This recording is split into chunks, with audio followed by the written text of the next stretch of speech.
पूरे बिहार का रक्षा करेगा, तो कोई युवा होना चाहिए। एक युवा आपके सामने इंटरव्यू दे रहा है, इंजीनियर सोनू सावरिया, एक युवा जी तेजस्वी यादव जी हैं, और एक युवा चिराग पासवान जी हैं। अब बेरोजगारी को दूर कौन करेगा? जो खुद बेरोजगार हो, जो बेरोजगारी को समझा हो। अब आप बताइए, कोई भी नेता का नाम लीजिए, तेजस्वी ले लीजिए, चिराग कह लीजिए, कोई भी, राजू प्रताप रूढ़ी जी बोलिए, कोई भी, इसमें से किसी के खानदान में भी कोई लड़का बेरोजगार नहीं होगा। अब बात पैसा का, जब 50 लाख लोग 500 रुपये देते हैं ना, तो 500 करोड़ होता है। 500 करोड़ से आप चुनाव लड़ सकते हैं। आप इजली बैठे हुए हैं, ये लालू यादव का देन है। तो जी पहले गड्ढा भरे, ऊंच नीच का भेदभाव खत्म किए, ठीक है, या फिर आम भाषा में कहे लालू यादव जी पहले भात बनाए, उसके बाद नीतीश सरकार आए, वो बहुत सारा रोड बनाए। गड्ढा भरने के बाद आप प्लास्टर कर सकते हैं भाई, तो रोड बनवाए, स्कूल बनवाए, विद्यालय बनवाए। 60 साल में रिटायर हो गए स्कूल से। अब क्या कहते हैं, 70 साल उनका जब उम्र होता है, उनका डेथ कम 70 साल के थे, क्या 70 साल में स्कूल में जाकर पढ़ा पाएंगे? नहीं पढ़ा पाएंगे।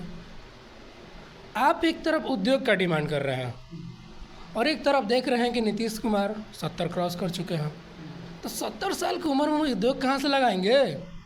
क्योंकि मैं भी एक लीडर हूँ, अगर मुझे जनता का सेवा देना है तो मेरे पास फंड भी होने चाहिए। अब पूरा दुनिया जानता है, क्या पूरा भारत को पता है, बड़ा से बड़ा इकोनॉमिस्ट भी आपको बता सकता है कि शराब से बहुत सारा टैक्स आता है, ठीक है। और रहा बात समाज सुधारने का, शराब रोकने से, तो ये मुमकिन ही नहीं है कि किसको क्या खाना है क्या पीना है आप उस पर रोक लगा दें। तो साथियों, जिस प्रकार से पूरा देश में बेरोजगारी, महंगाई चरम सीमा पर है, एमपी बनते हैं, मुख्यमंत्री बनते हैं, प्रधानमंत्री बनते हैं, बात करते हैं, लेकिन कुछ किसी गरीब के सपना पूरा नहीं हो रहा है।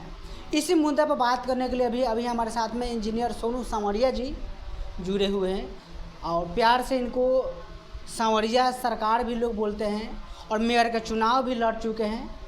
तो ये हम बात करते हैं। तो सबसे पहले आपका स्वागत है। जी, मैं भी आपका धन्यवाद करना चाहूँगा। बताइए, आप आज हमसे क्या उगलवाना चाहते हैं? तो सबसे पहले हम बात यही करेंगे कि अभी देखिए, अभी हम लोग बिहार से बिलोंग करते हैं। बिहार में बेरोजगारी बहुत बड़ा मुद्दा है, उद्योग बहुत बड़ा मुद्दा है। सरकार आती है और जाती है, लेकिन जो गरीब तबका के लोग हैं वो उम्मीद लगा के बैठे हुए हैं।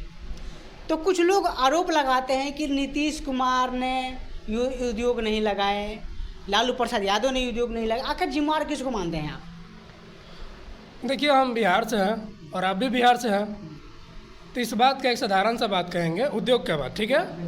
यदि हम आप खाना खाने बैठते हैं तो पहले दाल भात लेते हैं, सब्जी लेते हैं, उसके बाद पापड़ और घी का डिमांड करते हैं। ठीक उसी तरह उद्योग भी उस पापड़ और घी के समान है। यदि आप लालू यादव की बात करते हैं, तो जब बिहार में वो मुख्यमंत्री बने थे, तो बिहार में सबसे पहले जातिवाद का इतना बड़ा गड्ढा था पूरे बिहार में। तो आप बताइए, पहले वो रोड बनाते कि समाज बनाते? पहले उन्होंने ऊंच नीच के भेदभाव को पूरे बिहार में ख़त्म कर दिया। आप जो हमसे इतना आसानी से सवाल पूछ ले रहे हैं, और कोई छोटी जाति का कोई भी अगर है, वैसे आसानी सवाल नहीं पूछ सकता है, सामने बैठ नहीं सकता किसी नेता के सामने। आप इजली बैठे हुए हैं, ये लालू यादव का देन है। तो लालू यादव जी पहले गड्ढा भरे, ऊंच नीच का भेदभाव खत्म किए, ठीक है, या फिर आम भाषा में कहे लालू यादव जी पहले भात बनाए, उसके बाद नीतीश सरकार आए, वो बहुत सारा रोड बनाए। गड्ढा भरने के बाद आप प्लास्टर कर सकते हैं भाई, तो रोड बनवाए, स्कूल बनवाए, विद्यालय बनवाए। तो नीतीश कुमार जी दाल बना दिए, ठीक है। अब आते हैं आपके उद्योग पे। एक बात बताइए, हमारे पिताजी फिलहाल अभी इस दुनिया में नहीं है, 60 साल में रिटायर हो गए स्कूल से। अब क्या कहते हैं, 70 साल उनका जब उम्र होता है, उनका डेथ कम 70 साल के थे, क्या 70 साल में स्कूल में जाकर पढ़ा पाएंगे? नहीं पढ़ा पाएंगे। आप एक तरफ उद्योग का डिमांड कर रहे हैं और एक तरफ देख रहे हैं कि नीतीश कुमार 70 क्रॉस कर चुके हैं, तो 70 साल की उम्र में वो उद्योग कहाँ से लगाएंगे? आप डिमांड किन से कर रहे हैं? अरे भाई वो रिटायर हो चुके हैं। आपका जो डिमांड है वो नीतीश कुमार पूरा नहीं कर सकते हैं। लेकिन यहीं पर देखिए एक और व्यक्ति आए हुए हैं अभी बिहार में, जो लगातार अपने सरकार बनाने के लिए लगातार अपना जोरदार प्रचार प्रसार कर रहे हैं, जहाँ भी जा रहे हैं प्रचार कर रहे हैं। प्रशांत किशोर जी, वो तो इन्हीं लोगों को जिम्मेवार मानते हैं कि बिहार के तरक्की में इन्हीं लोग का बहुत बड़ा हाथ है, कि इसीलिए ये लोग दोनों लोग 35 साल से बिहार के लोग खा गया। प्रशांत किशोर जी के बारे में हम वही बोलना चाहेंगे, वो बचपने से दाल भात सब्जी उनका मिलल बा, तो सीधा वो पापड़े के बात करियन।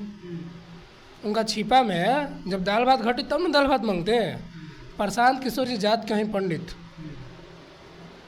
तो उनका क्या पता बा जाति के भेदभाव का होला? उनके सब आइडिया नहीं खे इस के बारे में।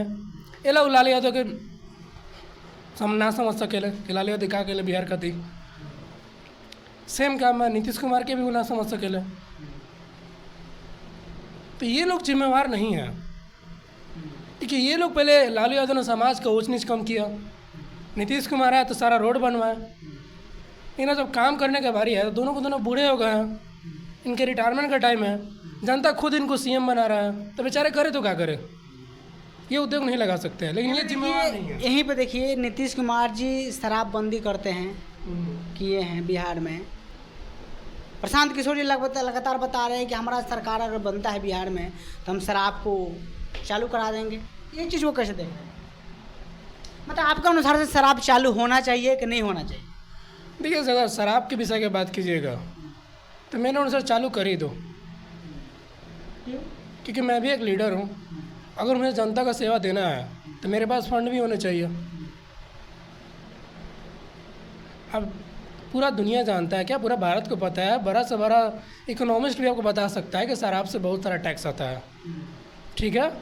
और रहा बात समाज सुधारने का शराब रोकने से, तो ये मुमकिन ही नहीं है कि किसको क्या खाना है क्या पीना है आप उस पर रोक लगा दे।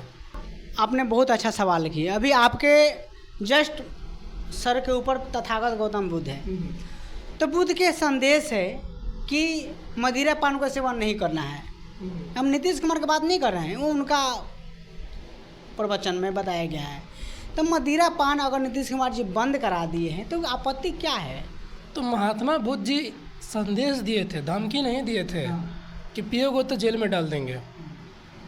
ये अच्छी बात है, मैंने कहा तो आप सिर्फ संदेश दे सकते हैं कि आप दारू मत पीजिए, आप उसको ज़बरदस्ती रोक नहीं सकते हैं। महात्मा बुद्ध भी रोके नहीं थे ज़बरदस्ती। जैसे एक स्कूल में 50 लड़के पढ़ते हैं, क्या 50 को 50 डॉक्टर इंजीनियर बन जाते हैं? लेकिन 50 को टीचर सेम संदेश देता है। टीचर तो गलत नहीं है। उसी तरह महात्मा बुद्ध भी संदेश देता है, आप भी अच्छा संदेश दे सकते हैं कि सारा मत पिए, ये अच्छी बात है, नहीं पीना चाहिए, लेकिन आप ज़बरदस्ती रोक नहीं सकते किसी को। अभी आपने बोले कि नीतीश कुमार जी को उम्र हो गया, उनका रिटायर हो जाना चाहिए, तो ये मुख्यमंत्री के तौर पर आप किसको देख रहे हैं? देखिए मेरे नज़र में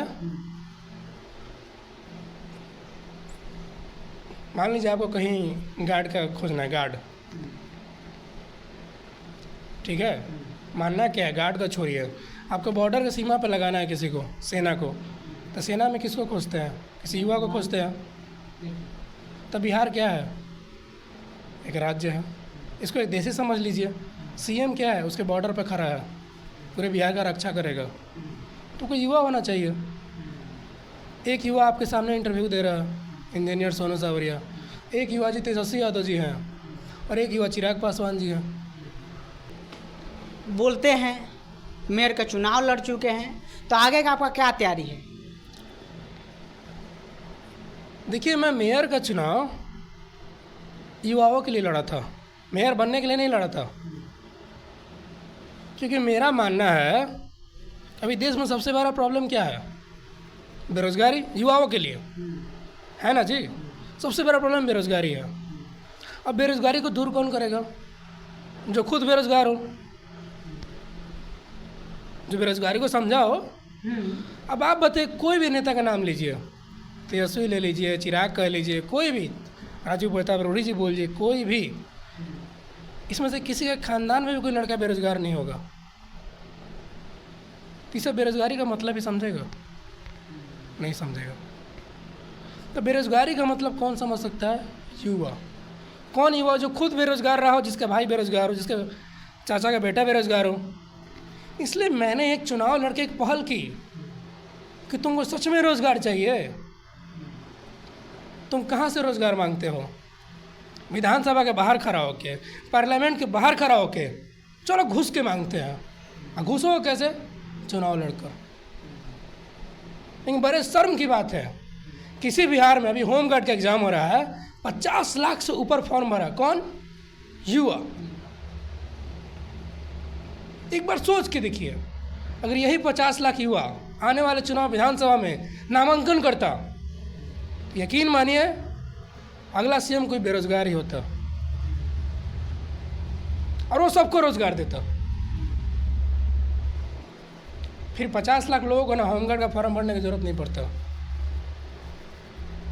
और रहा बात पैसा का, जब 50 लाख लोग 500 रुपये देते हैं ना, तो 500 करोड़ होता है।